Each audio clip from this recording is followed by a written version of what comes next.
Okay, thank you very much for joining us today at today's third debate session as part of the WAIPA World Investment Conference.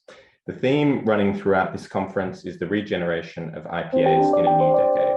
And this panel will be looking at this question through the particular lens of IPA's interaction with businesses. So just by way of introduction, my name is Damien Bruckard. I'm the Deputy Director of Trade and Investment at the International Chamber of Commerce, the World Business Organization and institutional representative of the private sector around all corners of the globe. So we're very proud to be a strategic partner of WAIPA, where we do many activities together, including most recently through helping with the establishment of the Business Advisory Board, which is a very good segue to today's theme, because really what we're looking at here today is how IPAs can better work with businesses, how businesses can work better with IPAs, and how we can make sure that we get the best investment practices across the world. And we're very lucky to be joined by several panelists with a very broad range of experiences, deep experiences too, in IPAs and the private sector as well. So we have with us today Crispin Conroy, who is the permanent representative of the International Chamber of Commerce in Geneva, and previously an Australian ambassador and senior trade commissioner with a long history of working in IPAs. Armando Helbron is the investment promotion workstream leader at the World Bank Group, but previously has worked in the private sector investment facilitation for over 35 years and has a deep amount of experience in this topic today. Alparslan Korkmaz, who is the founding president of ISPAT, the Turkish IPA. But before doing this, he was also head of one state canton in Switzerland, and has spent much time consulting to many IPAs around the world about how they can improve their practices, and also is a lecturer in cross-cultural communication. Michael Cullen is the managing director of the Latin America practice of FTI Consulting, and has a broad range of experience working with businesses in that region. And Monica Ramirez, the director of CoCrea in Colombia, who has also worked in IPAs, both in attracting inward investment and promoting outward investment. And finally, we have Ratnaka Adhikari, who is the executive director at the Enhanced Integrated Framework Secretariat at the World Trade Organization. So without any further ado, let's begin the substance. So turning first perhaps to Crispin Conroy. Crispin, you've worked at attracting FDI as a former Australian ambassador and senior trade commissioner. Now at the ICC, you deal with businesses trading abroad on a daily basis. So what, in your experiences, are the key things investors are looking for when investing abroad? Thanks. Nice to see you. And let me take this opportunity to greet my fellow panelists, especially Monica and Michael, who are good friends, and to welcome all the participants as well. Also, I'd like to thank WAIPA for inviting ICC to participate in this event. As you mentioned, Damien, I was with the Australian government for a number of years as ambassador and then senior trade and investment commissioner, often working with Australian companies looking to invest in overseas markets, principally in Latin America, and then with foreign companies, principally in Italy, as they develop their investment strategies for Australia. The first point I'd like to make is that an effectively functioning IPA can play a significant role in attracting productive foreign investment, foreign direct investment, and in assisting foreign investors with their investment strategies, in accompanying the investor on their investment journey, and in providing aftercare service once an investment has been made. However, many investors don't naturally think of going to an IPA when they're starting to develop an investment strategy, or when visiting a target market. For example, when I was Australia's Senior Trade and Investment Commissioner in Bogota, in Colombia, Australian investors didn't always make the Austrade office their first stop. But usually they eventually did contact us and were pleased with the assistance they could give us in navigating the Colombian system. And one of the first appointments we would make for them was with our local counterpart, ProColombia, or regional agencies like Invest Bogota. In this context, I believe that the decision by ICC and WAIPA to increase their level of engagement and to create a business advisory board, which you mentioned, is a very positive development. Through this sort of collaboration, we are expecting that business, that will be a better understanding of what investors need. And we hope to raise also the level of awareness in business of investment promotion services through the ICC network of over 45 million companies in more than 100 countries. In my experience, the main thing that investors are looking for when they're investing abroad are predictability in the regulatory environment, coherency in policy, and consistency in messaging across the relevant government agencies, and transparency in relation to decision-making and access to information. IPAs don't control all the levers of the national regulatory environment, of course, but an IPA should play a role in ensuring that the national regulatory environment is consistent with the government's foreign investment strategy. In other words, it's no use having a dynamic and ambitious FDI strategy if the national regulatory environment doesn't enable such investment. Investors are also looking for a coherent and coordinated approach. Again, IPAs have an important role to play in ensuring a coherent narrative at the international, national, and subnational, say in a federal state level. Again, it's no use having an external narrative, say through embassies or overseas trade and investment offices, that welcomes foreign investment if there's no common narrative or coordinated approach around this strategy and process back home. I've often heard it said that large companies don't really need the assistance of an IPA, as they have the resources to go direct to government through external advisors and consultants. Many do choose this route, but in doing so, they may well miss an existing network of specialists with the experience and contacts to accompany them on their investment journey in a more direct and holistic way.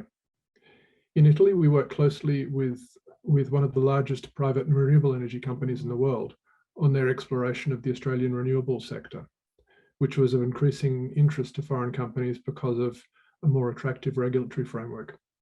I don't have time now to go in much more detail, but we could explore it more in questions perhaps. But the company decided to invest and then reinvest in Australia and utilized the IPA for access to national and regional decision makers, information on specific projects that met their profile, possible co-investors, lists of advisors like lawyers and accountants, etc. I remember meeting with their CEO a short time after their initial investment to ask how we could better support them. His response was, just keep on doing what you're doing. So I think just to underline that even big companies with a lot of resources can get a great benefit from an effective IPA. I'll leave it there. Thanks. Thanks very much, Crispin. And I think you've really spoken about what investors are looking for generally based on your experience, and it might be good now to turn to Armando, who from his vantage point at the World Bank must see very different practices around the world. And I know, Armando, you have recently done a survey of IPAs and have some really interesting findings that you might be able to share with us. So it'd be great if you could talk about some of your experiences relevant to this discussion. Thank you, Damien, and thank you, WAIPA, for giving me the opportunity to share and learn today. Can you see my screen? Yes. Yeah, I would show in a few 5 minutes why IPAs actually need to be more like businesses. And this is, I think, a good segue towards the research that we have. Before that, let me say a few things about what the World Bank has been doing. It's for about 30 plus years, we have been working individually with countries to foster private sector, among other things that you will know the World Bank for. And private sector means domestic and foreign. And as part of that, some of you may remember FIAS. And FIAS has been also providing support on the policy side. And MIGA was providing support on the promotion side. So for many, many years, the World Bank has been engaged country by country all over the world in this business of investment promotion.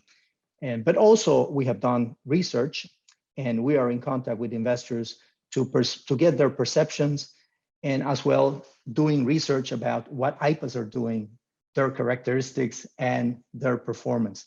So let's start by asking first, the customer. In this case, if you're a business, you would ask the customer first, what do they need? So let's ask the investors, what do they need? And here's what we found out is that these global investor surveys reveal investors expect from IPAs help to improve the business environment.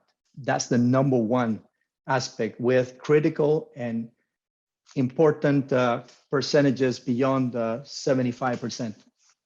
They also value hands-on assistance in setting up. And even the large companies, I couldn't agree more. I was involved with very large companies and medium and small size companies, and they all appreciate having one friend to be talking to, like, business to business talk and walk. And in this case, they do appreciate that assistance in the beginning, setting up, but also when they're operating, when they're having issues, grievances. Who do I call? I call my agency if I have a problem. So those two things are extremely important, and you can see it in the three buckets here, how we segmented the wishes of the investors. They also appreciate that one single point of contact. We have heard it in previous sessions during the week. Investors saying, hey, I want to go to this one place and actually get answers for my questions and get that support. They should make it easy for investors, these agencies, and they should be good conveners. So within the location, they can gather whoever's necessary to think about it and sort out the issues. And so these are things that resonate most likely with most of you, but I'm just repeating what I heard in the last few days here. However, our global IPA surveys reveal that IPAs are still operating mostly in two areas. One is the front end, just going to events, promoting, marketing, the branding, and maybe some travel to meet one-on-one with investors, right? That's still a problem there. But this is front-ended, and that's what we call the initial stage of the investment attraction or investment life cycle. That is attraction within that.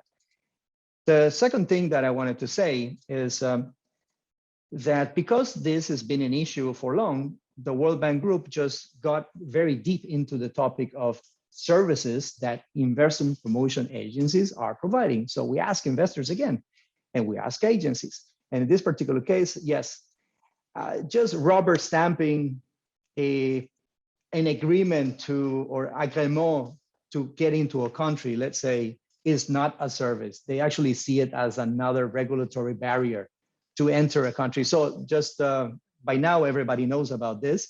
So no screening, investors don't want that as screening, and they don't see an agency providing a service for that thing. So how do we go about this? We build this comprehensive investor services framework, which is a table, as you can see here, that studies the categories of services agencies provide in the rows and across the stages, the 4 stages that we at least see the investment life cycle is: attraction, entry, and establishment, retention, and expansion, and linkages and spillovers.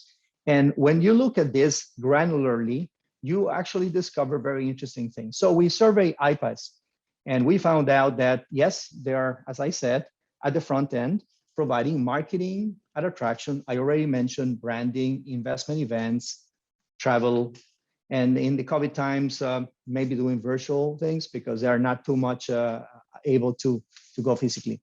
They also provide information that's critical, and this is fantastic. IPAs listening now would say, well, you know, this is what IPAs are for. That's perfectly fine. Now, when we ask investors, is this enough? They actually say, we most value these services in these buckets, actually. And those agencies, or many agencies in this particular country, are not providing this support when I'm having trouble during the operation, et cetera. So this is very important, I think, to know, is listening to what the investors are and try to kind of match this. And there is a gap. You can see there's a gap in many ways. So the last slide I have for you is this framework, which brings in lots of empirical evidence to investment promotion practice, if we call it that way.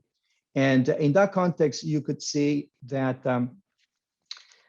the best performing agencies, or we call it high performing agencies, have a few characteristics, or what we are now calling critical success factors.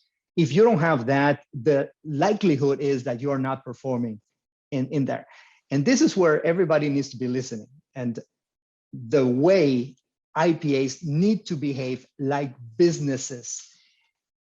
It's a hard concept for agencies that have been doing this for many long time. It's actually easier for new agencies that would have the DNA already in this right mode of being a business, providing services to a business. Now they're within the government, so that's the issue. So how do we close this gap?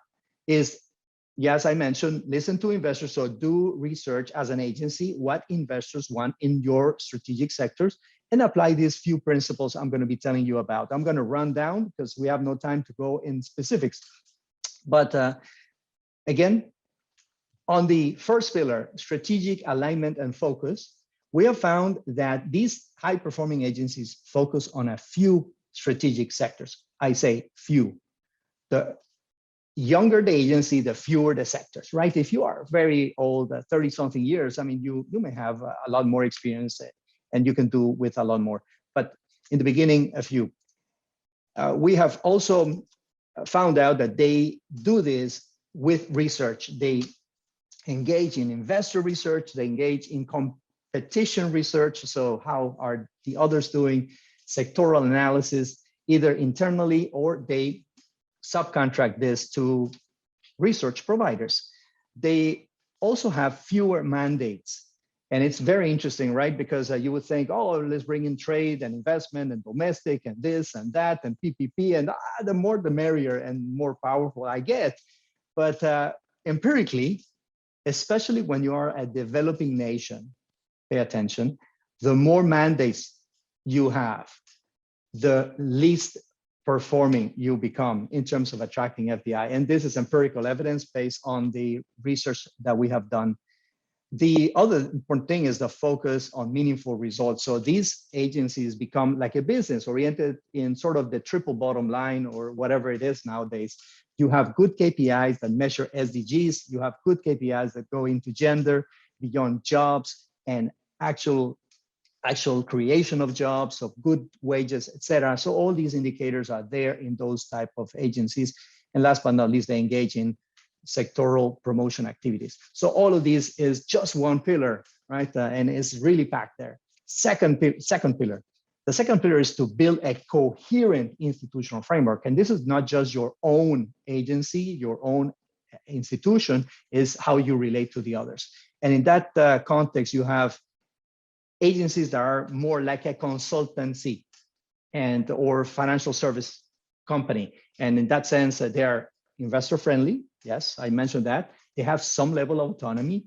They do have a board of directors with more representatives from the private sector. Listen to this. They do have some management and many professional staff with private sector experience and paying comparably to the private sector so that they can attract good talent in that endeavor. They have systems that leverage digital technologies more than ever, right? This is important. And they do identify and have systems to identify investor complaints early on in the process, right? So they're not waiting there to get the investor to come with an issue or even divest, and then you find out in the newspapers. You actually are constantly engaged with these investors to find out what's going on with them, either good or bad. And they do many other things. Last pillar, 3. I mentioned a lot of this, and we went into the comprehensive investor services framework already. So these agencies do provide more of the buckets in the comprehensive investor services framework with relevant and quality services.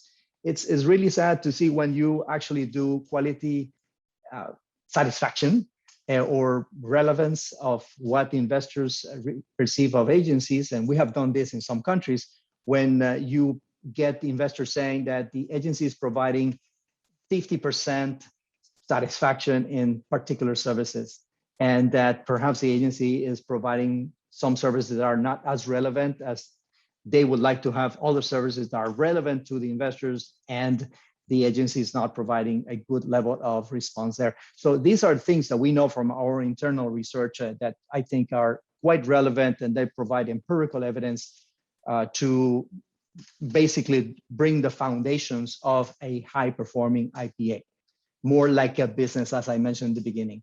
So again, significant findings that are some food for thought, and that agencies that are really looking to attract more FDI need to bring into their day-to-day. And with this, let me leave it there, and I'll be happy to answer any questions in the Q&A section. Back to you, Damien.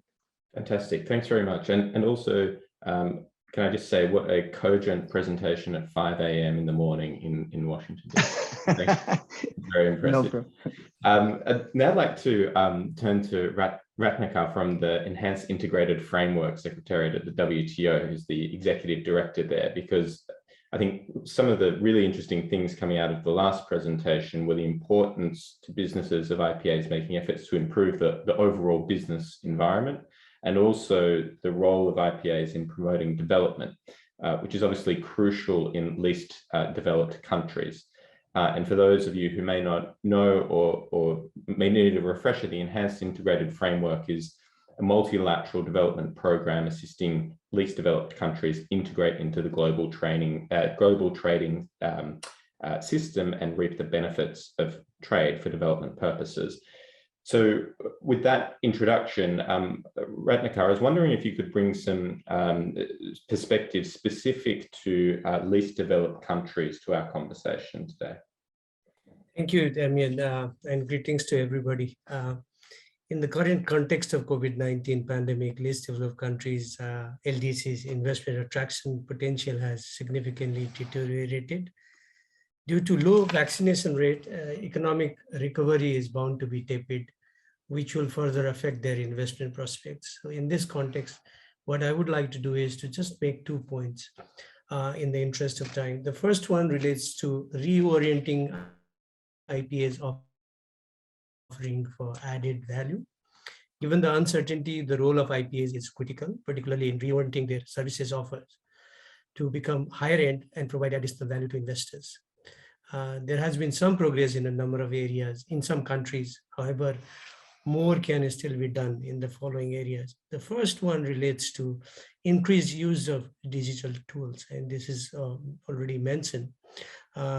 A number of IPAs have continued to strengthen their online presence during the COVID crisis because they have been providing information and services through their website, social media, and virtual platforms and tools. However, digital capacity, culture, and resources differ in IPAs. While IPAs in LDCs such as Benin, Bhutan, Mali have swiftly adopted digital tools, others are lagging behind. There is immense benefit to having paperless and automated procedure. And this is probably happening in many developing countries, as you know, or developed countries, but then it's a far way off in the case of LDCs. This may stress the need for and value of digital signatures, one-stop shops, and more generally government facilities that do not require physical visit to obtain relevant information and licenses or permits.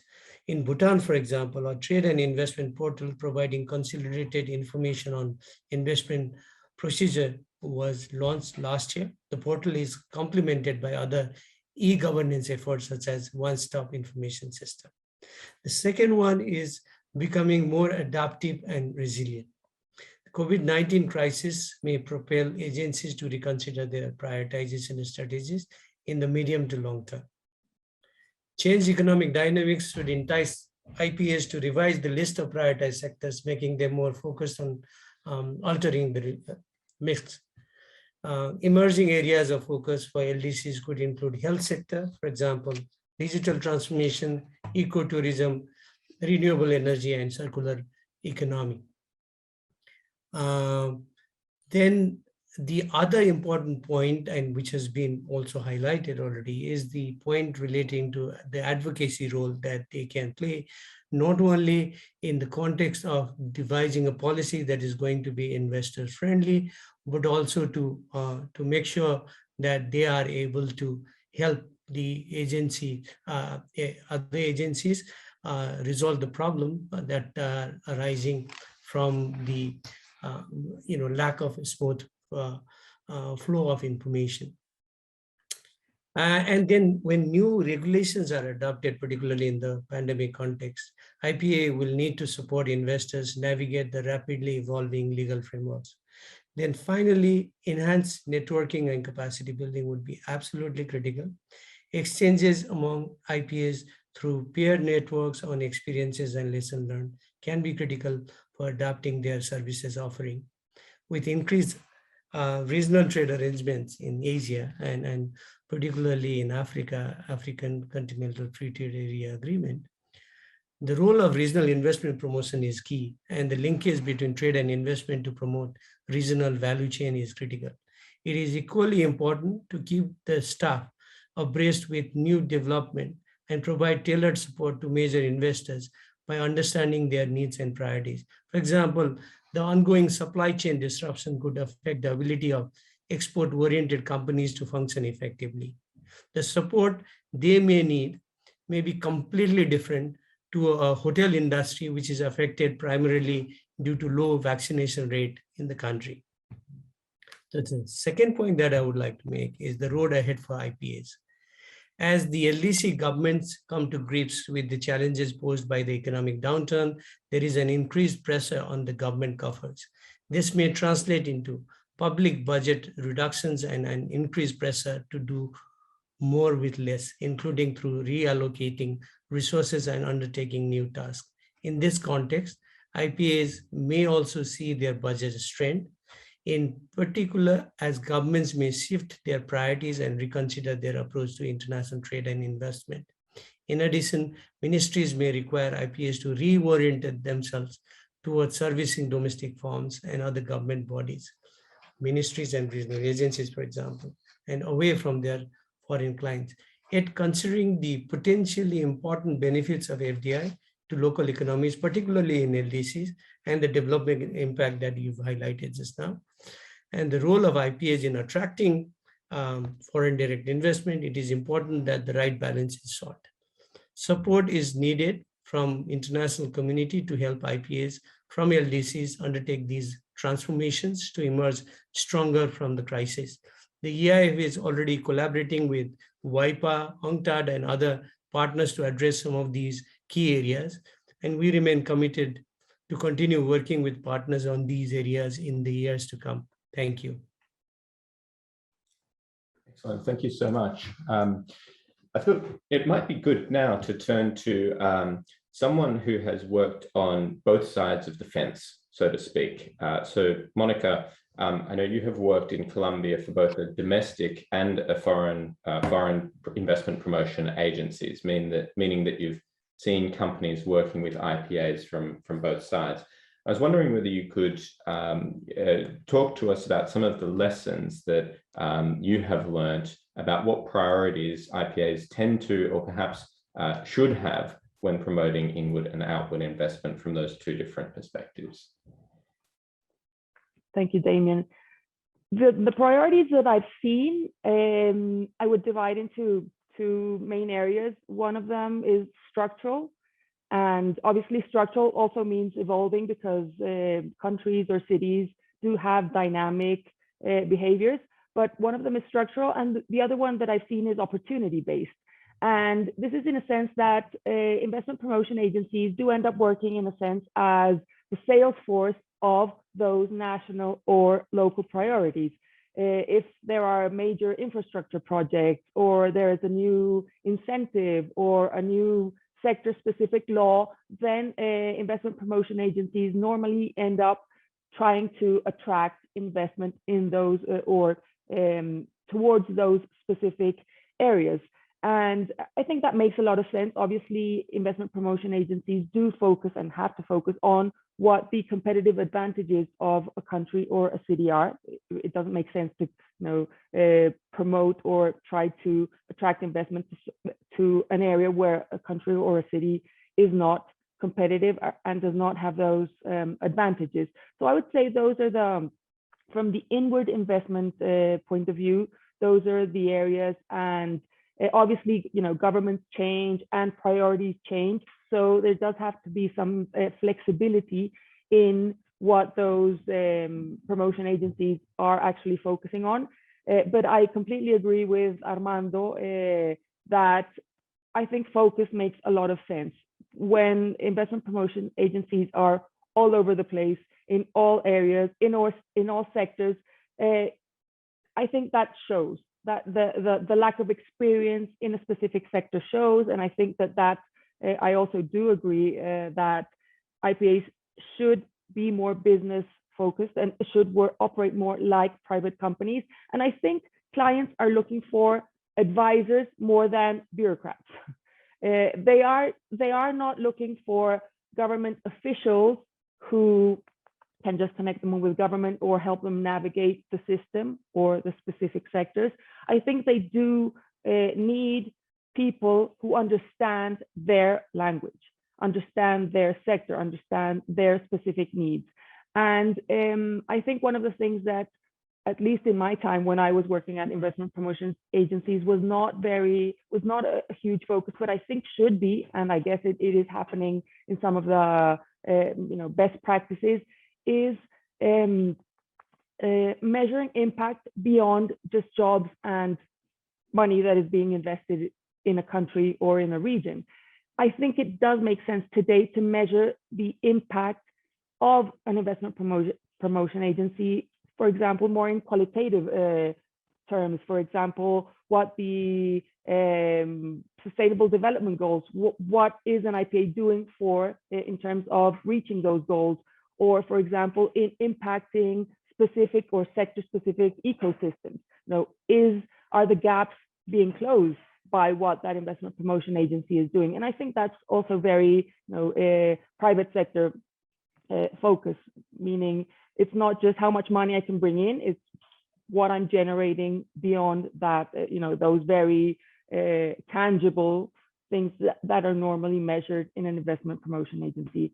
And I think there's also another area of focus that is sometimes overlooked, and it's when investment promotion officials that work in these agencies work with a specific potential investor or an investor. It's not just about the companies, it's also about the decision makers. We cannot lose sight of the fact that there are people behind these decisions of setting up an operation in a specific country or a specific city.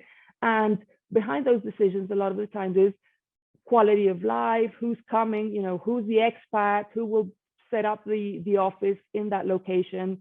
Is that person, will he or she come alone? Is he coming with his family? And I think sometimes IPAs can lose sight of that very personal component or element of the decision-making process. There's always people behind that analysis. It's not just a company decision. And so I think what IPA should be focusing on, or I think what best practices in this sense, are obviously the company's needs, but also what people will be involved and how we can address those issues and make sure that this decision works for the company and the people involved in that decision. Thank you so much, Monica, and especially for your very corporate-like focus on the theme. I actually wanted to pick up on one of the things that you mentioned there about the difference between advisors and bureaucrats as a way of introducing Alpaslan, who I don't know how you would prefer to be introduced, but I know you have certainly been an advisor to many, many IPAs and yet have also been an official in an IPA as well. So I suspect you might prefer the advisor moniker. But I was wondering if you could talk us through your experiences in working with and advising IPAs about what makes best practice for a client. Thank you very much, Damien, for the introduction. And first of all, I would like to thank WAIPA for inviting me to this platform, and obviously greet the distinguished panelists and also the distinguished audience. First of all, I consider, to start maybe my answer, IPAs like service providing entities. They are service providers. and they have two customers. One is upstream, one is downstream. The upstream customer is the state or the region. They have requests, they want job creations, key sectors, they want to enhance their value chain, they want technology transfer, etc. So this is the state side. And the IPA has a function to understand what are the real strategic goals of the state and transfer this towards the market and go and deliver a service to the investor who is the customer at the end of the day of the IPA. This has always been my vision, and therefore has to serve the customer in the best way possible. I mean, before, during, and after, these are the keywords that all of us, we know by heart, but it has to be a reality, not only just a word, okay? Because worldwide, I have seen a lot of one-stop shops that were, let's say, to be very diplomatically correct, not always very much one-stop shops. But at the end of the day, everybody speaks about the same words, you see? So, and this is why I'm telling here that actually we have two logics in between the IPA. One is the state logic, which has a different approach, which is sometimes long-term, sometimes short-term, and whatever. I mean, depending on the, let's say, system. On the other side, you have the customer, who is the investor, and the investor is the one providing and generating, let's say, added value and to the society. So here, the IPA has a role as a bridge, as an interface. And sometimes I would used to say, when I was founding the Turkish Investment Promotion Agency from scratch, when nothing was existing, I was telling to my guys, hey guys, we are enzymes. We are facilitators. We must understand the language. And here I will use exactly the same wording as Monica, Armando, etc. were saying before. I mean, we must understand the language, but not only the logos, not only English or Arabic or French or German or whatever, but also the pathos. So what is embedded inside? What are the feelings and also all the notions that are embedded? And even sometimes people speaking the same language, which can be English, would understand the same word from 1,000 different manners. So understanding the private sector, to be very frank and direct, my style was, when I built up the Turkish Investment Promotion Agency, not to hire a single state servant. So I hired only private sector people, only. And then I thought these guys, they will learn how to navigate inside the system, but they must first speak the language of the downstream customers. So this was my first approach, if you wish. And I also agree on the fact that IPAs have different roles, not only to understand the state and convey the message and convey the strategic, let's say, axis of the state, etc., but also as being feedbacking entities from the market towards the state. So understanding what's going on, on the market, what is the competition doing, what are the requests of the real investors, because these guys are generating value, and then feedbacking this to the, let's say, legal bodies or rule generating bodies, government, etc., in order to generate the right reforms, the right changes, the right policies, etc. So at the end of the day, to answer your question again, I will come back to this, Damien. I think that IPAs are entities that are service providers, and this is an absolutely right statement of Armando, because I was so happy to serve Switzerland, which is my heart country, where I'm born and raised up, but which is the mature country, which is a totally developed country, etc. And then I served Turkey, which was the country of my parents, which is also my heart country. And I came to Turkey. In Turkey, I could build up an IPA from scratch. Nothing was existing. And to be very frank, this is where I could make a lot of difference with an amazing team we could generate and an amazing right momentum between 2006 and 2010, when Turkey was undergoing through a lot of different reforms and a lot of different structural reforms. And this is so important, and this is going to be my conclusion.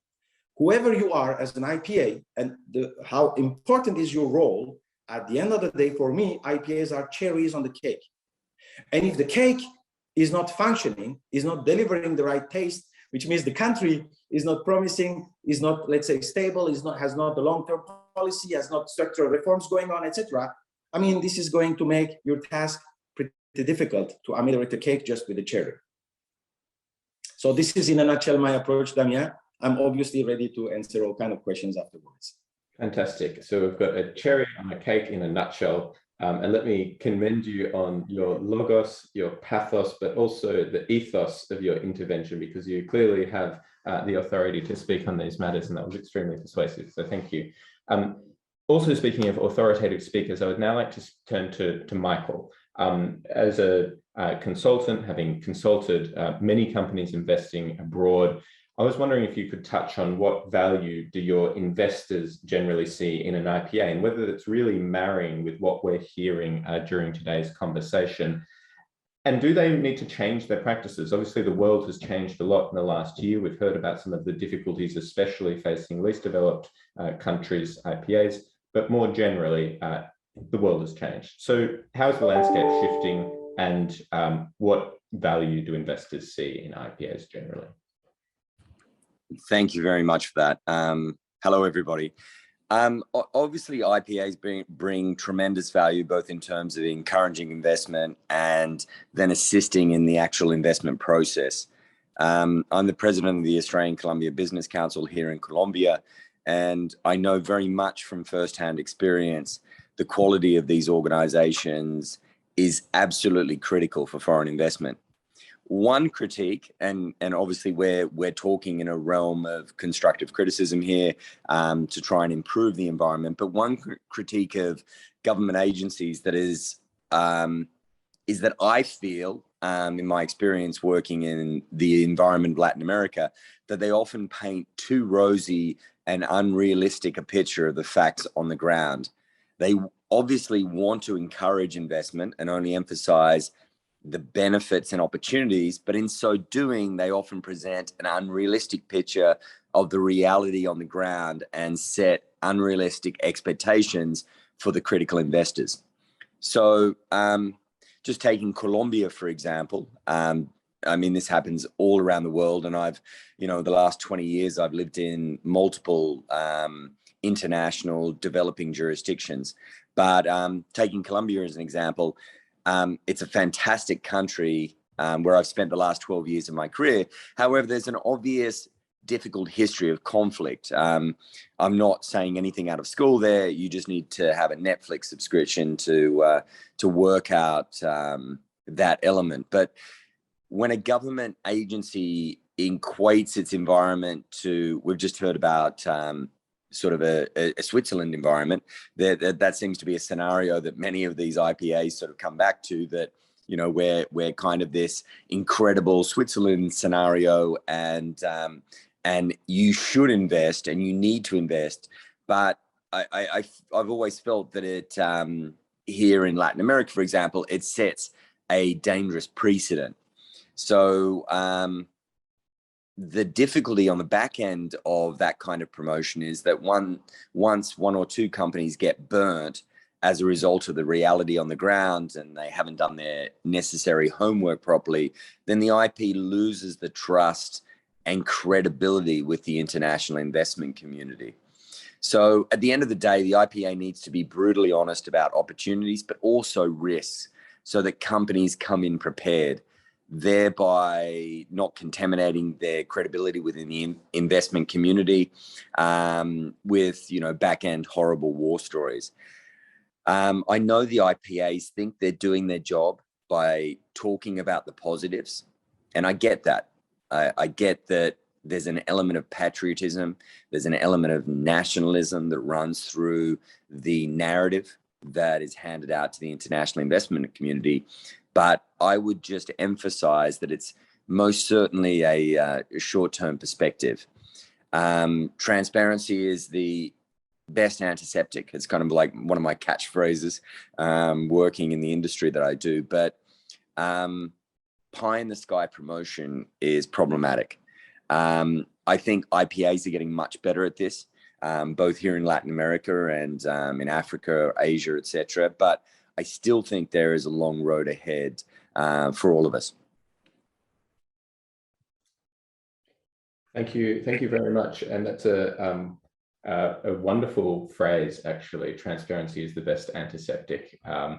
Really like that. So now I'd like to turn to our final speaker, Amar, who is actually from a government investment promotion agency, that of Egypt.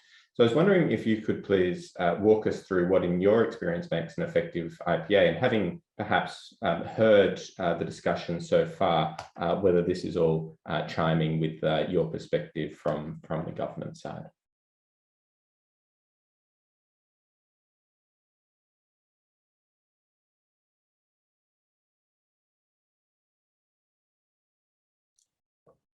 Just double checking that you're there, Emma.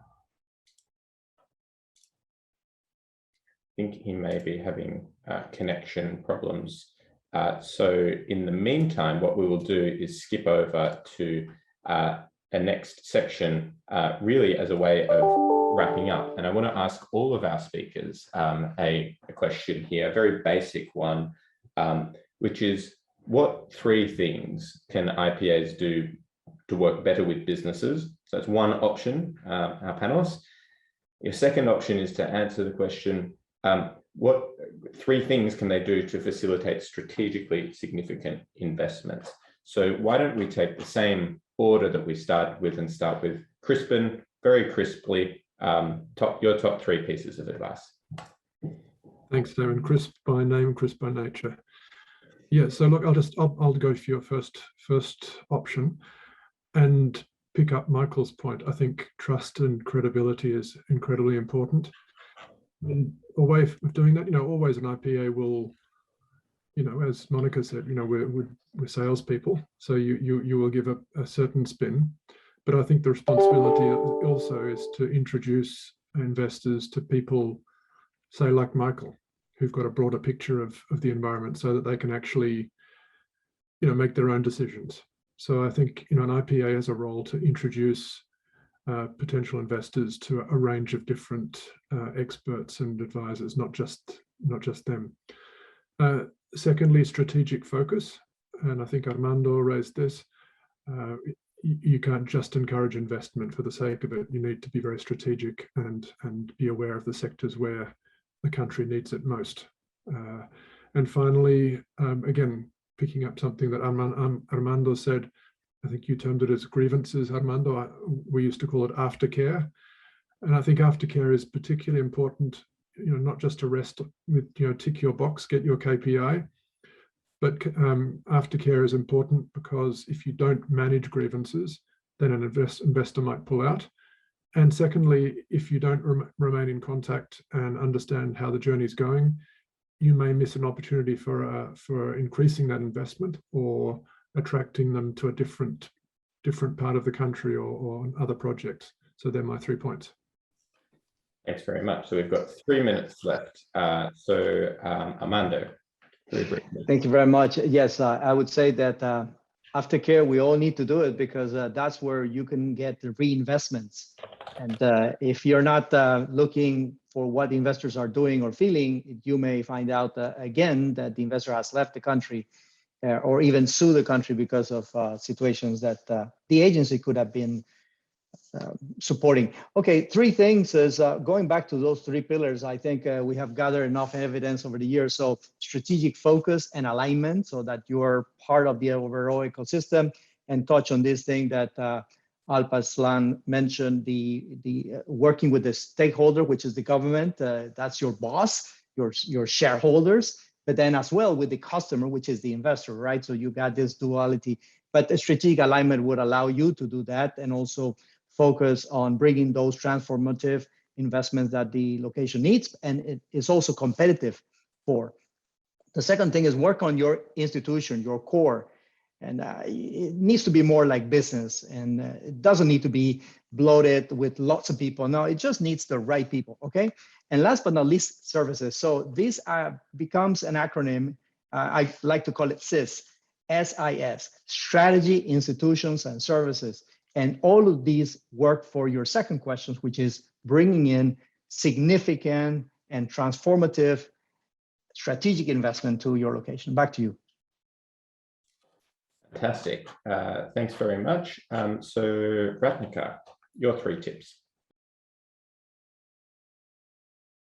Points, actually, I want to mention. The first one is to decide the priorities with what you choose as your strategic priority sector. What is a strategic sector for South Africa may be different to what is a strategic sector for Burkina Faso, for example, right? So therefore, it is important to decide your priorities. They have to do their research, do their homework, They have to scan the environment and then come up with the priority. That's the first one. Second one, I come back to this again because it's important that the advocacy role is becoming even more important in the context of the changing dynamics and all kinds of different, regulations and rules coming up. So there, the investment friendliness of government policies and regulation, is important. Therefore, the IPAs have a role to play in convincing other government agencies not to impose requirements that are too restrictive for investors. The third one, they come back to what I mentioned earlier, is the human capital element. That's absolutely critical, and the capacity building element of the IPA's staff is important. And then IPA need to follow some kind of a business approach, like account officer or portfolio manager, or whatever. They are responsible for managing a group of investors, right from the initial stage to providing aftercare services and addressing all the grievances. So one window, when we talk about one window, it's really one window in that sense. Talking to one individual who would, resolve most of these problems. Fantastic, thank you. So then, Monica, Alparslan, and Michael, your very quick recommendations, please. Very quickly, mine. Create a positive feedback loop. If the organization is user-centric, then you can use that feedback to see, to understand what needs to be done or changed. Balance the interface that Alparslan mentioned, public-private, this role of connector of public and private needs and priorities.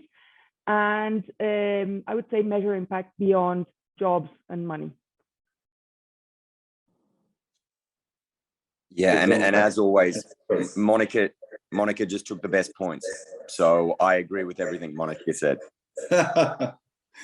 Okay, so maybe just as a conclusion, give me a lever and I will raise the world, was saying Archimed. I think the most important thing is to have the right strategies, the right teams, and the right focused business approach. And I think this is what gives a success to countries. Well, what a wonderful way to conclude, Alparslan. You've quoted Aristotle, Archimedes. I think maybe the theme here is go back to basics and get the fundamentals right, and everything will be okay. So I'd like to extend a huge thank you to all of our speakers today for a wonderful and informative session. I hope you all got something out of it. I know I did. And so on behalf of the International Chamber of Commerce, I would also like to thank WAIPA for putting this all together today. And I hope you enjoy the rest of your conference. Thanks very much. Thank you. Thank you. Thank you.